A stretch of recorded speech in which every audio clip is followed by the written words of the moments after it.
Itong pinost ng isang account dito sa X, tungkol po ito sa movie ni Kim and Paolo Avellino na may Love Make You Disappear. Sabi niya dito, cannot be compared different genre, released at different periods. My Love Make You Disappear was successful even if it was not a powerhouse movie.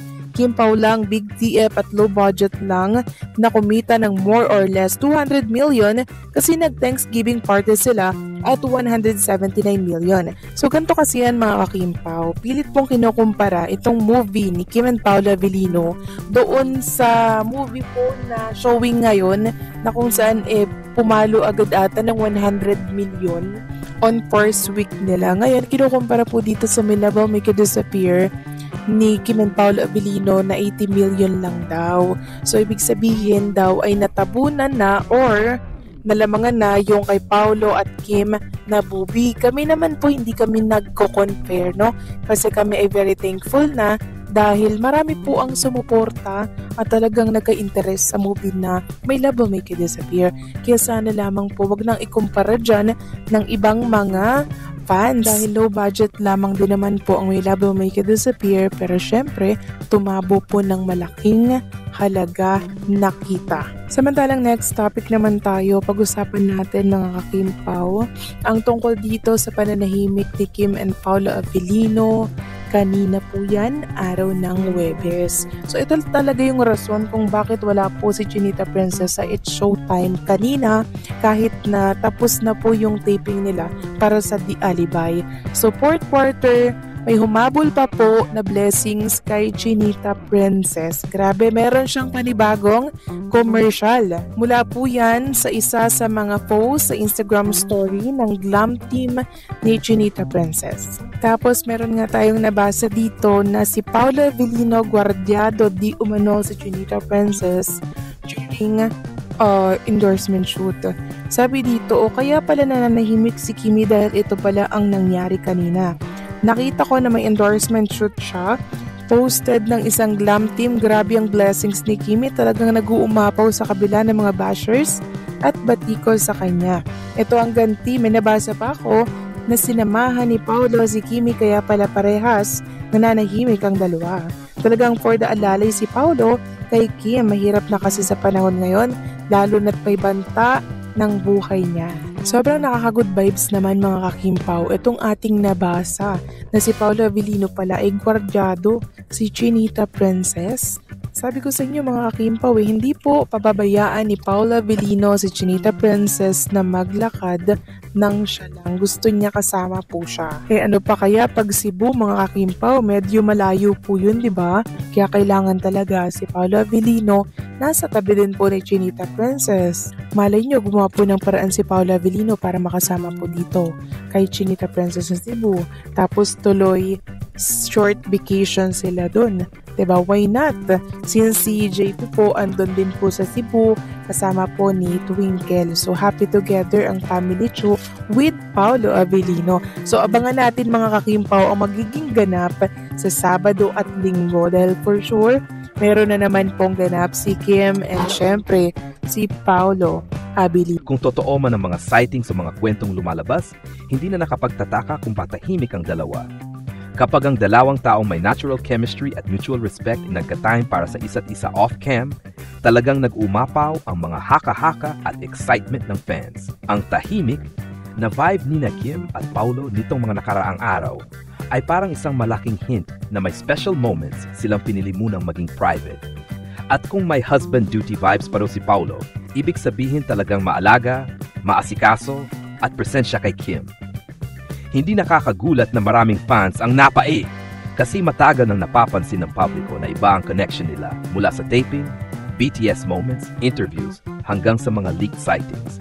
May natural softness si Paolo kapag kasama si Kim at si Kim naman ay parang mas glowing at mas inspired kapag may kinalaman kay Paolo. Ano ang ibig sabihin nito sa Kim Pao? Mas lumalalim ang closeness nila.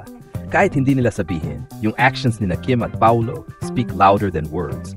Nire-respeto nila ang privacy ng isa't isa. Kaya siguro sila tahimik, mas piniling enjoy ang moment kaysa i-broadcast. Nagbibigay ito ng hope sa fans dahil ramdam ang genuineness at hindi scripted ang kilig. Bakit kinilig ang lahat? Kasi rare na makita ang dalawang artists na ganito ka-nurturing ang interactions. Yung tipong hindi kailangan ng publicity, pero natural na lumalabas ang care, comfort, at yung tinatawag na couple energy. Kung ginabi pa raw si Paulo sa husband duty, aba, ibang level yan.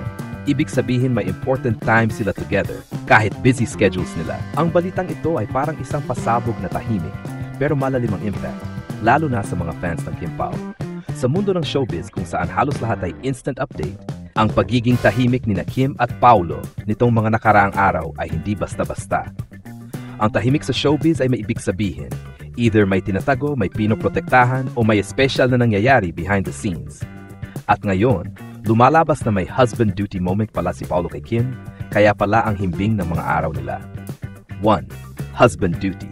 Hindi biro ang term na ito. Kapag sinabing husband duty, hindi lang ito paghatid sundo o pag-alalay. Ito ay nangangahulugan ng pangangalaga, pagpapakita ng concern, pagbibigay ng comfort, pagiging present sa oras na kailangan ka. Kung totoo mang ginabi si Paulo dahil nag-stay siya kasama si Kim, or dahil may tinulungan, inayos, sinamahan o pinagsilbihan siya, hindi mo may kakaila na ibang level na ito ng closeness. Hindi ito basta co-star vibes. Hindi rin ito pang content lang. Partner energy ito. 2. Tahimik pero puno ng kwento. Ang pinakakilig pa dito, wala silang sinabi, wala silang ipinost, wala silang pinag-hype. Pero ang mga tao, nanginginig, nagsisigawan, nagre-react ng todo. Bakit? Kasi ang mga totoong kilig moments ay hindi kailangang i-announce. Nararamdaman ng fans kahit hindi sabihin. At ang tahimik na energy nila Kim at Paulo ay parang nagsasabing, we're keeping something for ourselves and it's special. 3. Paulo's natural protectiveness. Hindi ito ang unang beses na napansin ng lahat kung gaano ka-gentleman si Paulo kay Kim. Pero kung umabot na sa late hours ang duties niya, ibig sabihin nito ay willing siyang maglaan ng oras kahit pagod, may comfort level na sila, malapit sila emotionally, may trust na nabuo sa pagitan nila. Sa industry kung saan bihira ka makita ng totoong connection, ang ganitong klaseng dynamic ay gold. 4. Kim's glow. The giveaway, mapapansin mo rin na si Kim ay mas blooming lately, mas masaya, mas relaxed at mas inspired. Hindi mo may tatago ang ganitong klase ng glow, lalo na kung may taong nagbibigay ng stability, care at presence. At si Paulo, siya yun. 5. Hindi ito for clout, ito ay something personal. Kung pampakilig lang sa fans, matagal na nila itong ginawang content. Pero hindi. Tahimik sila at doon mo malalaman na this is something real for them kahit hindi nila sinasabi. 6. Fans are winning. Sobra. Hindi lang kilig ang naramdaman ng lahat, kundi yung pakiramdam na ay may nangyayari talaga.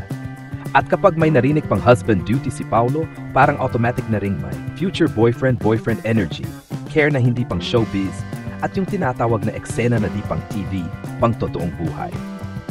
Sa kabuuan, ang balita ay hindi lang simpleng chismis. Ito ay indikasyon na may growing bond, may emotional connection, at may mutual care na lumalalim sa pagitan ni Kim at Paulo. At kung ganito sila sa off-cam, hindi nakapagtataka kung bakit hindi na mapakali ang mga fans.